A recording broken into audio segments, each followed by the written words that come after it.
Dans une sortie fracassante, amplifiée par les caméras et enflammant aussi bien les salons feutrés de l'Élysée que les plateformes numériques, Emmanuel Macron aurait sommé Sébastien Lecornu de quitter Matignon sans délai, en pleine tourmente institutionnelle d'une ampleur inédite. Ces derniers jours, alors que l'Assemblée nationale s'enlise dans des affrontements interminables autour du budget 2026 et que les menaces de motion de censure flottent au-dessus du gouvernement, le chef de l'État aurait clairement indiqué la porte à son Premier ministre. En filigrane, un reproche à peine voilé.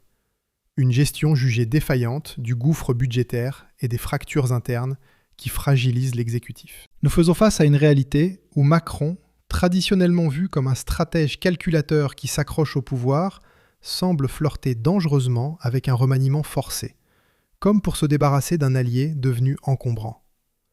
L'impact se fait sentir sur les militants, les électeurs, et même en interne, au sein de Renaissance, où des critiques virulentes et des dissensions fusent de toutes parts, menaçant l'unité du camp présidentiel. Mais quelle est l'histoire détaillée derrière cette demande choquante et controversée de Macron concernant le départ de Lecornu ?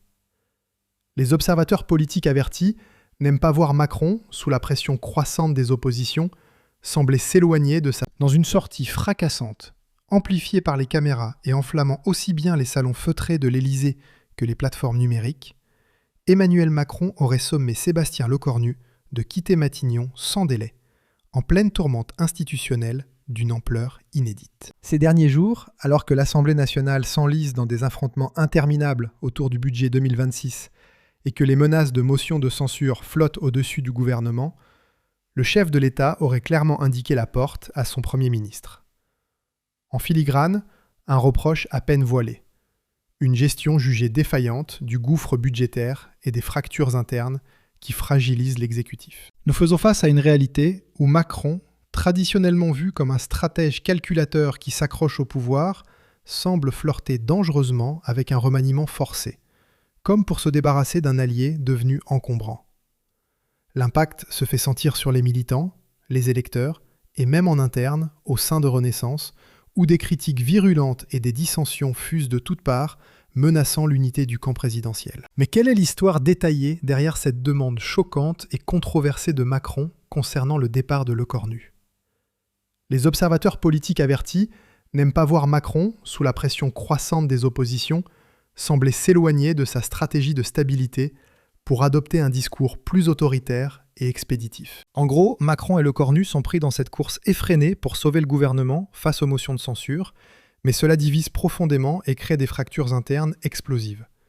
Macron impose une exigence ferme concernant le départ immédiat, puis les critiques republient des messages en l'accusant d'un opportunisme rampant qui trahirait l'essence de son mandat. Cela touche de multiples débats, du budget aux alliances politiques, en passant par les questions de souveraineté et de leadership. C'est énorme, et je pense que c'est le moment idéal pour examiner en profondeur ce qui s'est passé exactement et comment cela pourrait impacter Macron à partir de maintenant. Pendant longtemps, il y a eu des frustrations accumulées que les directions de l'Élysée partageaient avec leurs alliés gouvernementaux, souvent issus des rangs centristes, qui détestent viscéralement les remaniements chaotiques. Lors de la formation du gouvernement, en octobre 2025, on a commencé à entendre une rhétorique vraiment dure et incisive sur la loyauté absolue. Nous ne pouvons pas continuer à permettre aux ministres de violer notre pays politiquement de manière éhontée. Et c'est précisément ce qu'ils font depuis des mois.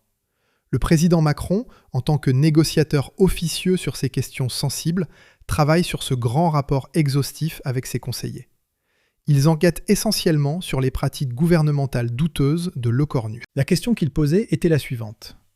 Ce Premier ministre a-t-il fait quelque chose qui frustrerait gravement les intérêts économiques et politiques de la France ?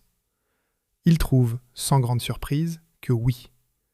Ces préoccupations remontent à très longtemps, bien avant les débats actuels de novembre 2025. Pour les comprendre correctement et dans toute leur complexité, il faut vraiment remonter aux attentes que les gens avaient lorsque Macron a nommé Lecornu Premier ministre en septembre 2025. La montée politique de Lecornu a été spectaculaire et inattendue pour beaucoup. En 2022, il n'était qu'un ministre des Armées avec 18% de visibilité médiatique. L'année dernière, il avait atteint un impressionnant 33% en tant que figure clé du gouvernement. En tenant compte des alliances locales et des reports de pouvoir, le Cornu a déjà dépassé les attentes dans de nombreuses régions rurales et périurbaines.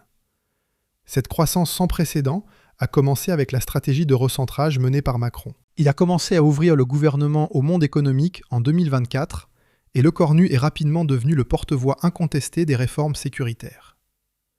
Au cours de la décennie suivante, les responsabilités en part du total ont triplé de manière exponentielle et en 2025, pas moins de 41% des dossiers sensibles passaient par le Cornu, marquant un ancrage profond dans les sphères du pouvoir. L'Élysée a ouvert ses portes à Le Cornu en 2025 avec un poste massif de Premier ministre et c'est Macron qui l'a propulsé à ce niveau historique. Intégrer Le Cornu comme force de stabilité est une décision gagnant-gagnant pour le président. Cela protégera notre souveraineté nationale et promouvra le bon type de changement en France, loin des élites déconnectées. Après avoir rejoint les débats budgétaires intenses, Le Cornu est devenu une superpuissance gouvernementale. Mais les gens s'attendaient à ce que le gouvernement devienne aussi plus efficace sur le plan économique, avec des baisses de déficit généralisées. Cela ne s'est pas produit comme prévu. Les critiques affirment maintenant que Macron pousse au départ en ne jouant pas franc jeu, en empruntant des idées à ses adversaires pour justifier le remaniement. Il y a deux façons principales dont Macron n'a certainement pas joué franc jeu, selon ses détracteurs les plus virulents. Une façon est simplement que Macron traite différemment les ministres loyaux et vulnérables. Donc, si vous êtes un allié comme Le Cornu, votre concurrent interne n'a pas seulement un meilleur accès aux médias, mais peut-être que le terrain sur lequel il a construit son discours a été donné gratuitement par des alliances tacites avec l'opposition. Peut-être qu'il a obtenu une énorme réduction de responsabilité dans son programme, mais seulement pour certains. Macron n'a tout simplement pas un terrain de jeu équitable avec ses propres ministres. Ensuite, il y a les choses vraiment sales et controversées. Exiger un départ immédiat pour chasser sur les terres électorales des rivaux internes. Si vous demandez aux officiels de l'Élysée ce qu'ils pensent de l'accusation selon laquelle Macron vire à l'autoritarisme de manière opportuniste, ils diront « Attendez, l'opposition fait pire avec les motions de censure. Alors pourquoi vous en prenez-vous à nous spécifiquement ?» Le gouvernement vous dira bien sûr qu'il défend la stabilité, mais jamais à des fins électoralistes pures et cyniques. Avec la crise budgétaire de novembre 2025, vous aviez un président qui s'est vraiment mis à être dur avec Le Cornu une fois les tensions montées. Et nous n'avions jamais vraiment eu cela auparavant à cette échelle. L'Élysée a utilisé des fuites médiatiques ou des critiques internes pour essayer de forcer Le Cornu à changer sa façon de faire les choses. En novembre 2025, Macron a imposé une exigence choc et percutante concernant un départ immédiat. Cela a presque doublé le taux de controverse moyen sur les positions du gouvernement, de 3,8% à 6,7%. Et ce sont les alliés de Le Cornu qui doivent payer cette taxe invisible de crédibilité et de cohérence interne. Mais, à chaque déclaration audacieuse de Macron, venait une riposte des internes et des puristes du camp. Depuis le début de cette controverse brûlante, l'Élysée a plus que doublé son taux de critiques internes, alimentant des débats passionnés. Celui de la majorité a triplé, avec des figures comme Attal ou Retailleau qui saisissent l'occasion. Le combat est devenu ouvertement politique et personnel, parce que les déclarations de Macron touchent directement la base électorale de Le Cornu. De nombreux militants, là où le gouvernement a gagné en 2024, étaient ici, dans les régions populaires et ouvrières. Et ce sont précisément ces militants, les plus touchés par les virages inattendus de Macron, qui craignent une dilution de la stabilité. Les déclarations sont essentiellement une taxe idéologique, mais c'est une taxe qui n'est payée que pour les idées produites en dehors du gouvernement, dans un endroit spécifique comme les débats budgétaires. Une des choses que Macron a faites dans ses déclarations est d'imposer des critiques vraiment élevées et incisives envers les ministres en difficulté.